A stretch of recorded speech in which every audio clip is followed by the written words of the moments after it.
గ్రామ పంచాయతీలో ఎవరు తీర్మానం చేయాలి? మీరే తీర్మానం చేస్తే లెక్క చెల్లుతుంది తప్ప నిన్నటి దాకా ఒక లెక్క, రేపటి నుంచి ఒక లెక్క అనే మాటని గుర్తు చేస్తున్నాం. నిన్నటి దాకా మీరు లేరు, వాళ్ళు ఆడింది ఆట పాడింది పాట. ఇప్పుడు మీరు వచ్చిండ్రు ఒకటి రెండు రాలే. మీరు ఇగో మీ జిల్లాలో ఎంతమంది వచ్చిర్రంటే కొద్దిగా అనుమాన పక్షులు ఎక్కువ ఉన్నారు కాంగ్రెస్ వాళ్ళు కాబట్టి చదువుతున్నాం. నల్లగొండలో 23 మంది సర్పంచులు నల్లగొండ నియోజకవర్గంలో, ఎందుకంటే ఇక్కడ సర్పంచుల సంఖ్యనే తక్కువ. మిర్యాలగూడలో 40, నాగార్జున సాగర్లో 39, దేవరకొండలో 70, నకిరేకల్లో 27. దేవరకొండలో జోష్ మీద ఉండరా? మరి తాండాలను గ్రామ పంచాయతీలు చేసిందే కేసీఆర్ గారు.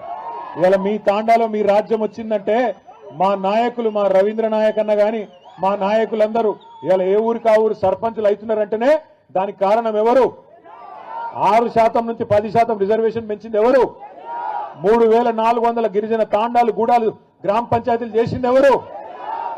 అట్లాగే నకిరేకల్లో 27, మునుగోడులో అవి కలిపినా అవి కలిపితే 42, కలపకపోతే 27. ఎందుకంటే కలిపితే ఆ జిల్లా మన భువనగిరి జిల్లాలో కూడా అన్న కలిపి చెప్తున్నాడు. మొత్తం నియోజకవర్గం 42, ఈ జిల్లాలో వచ్చేటిది 27, మునుగోడులో 43, తుంగతుర్తిలో ఈ జిల్లాలోకి వచ్చేటిది 8. మొత్తం కలిపి 250 గ్రామ పంచాయతీలు ఒక్క నల్లగొండ జిల్లాలో మనం గెలుచుకున్నాం.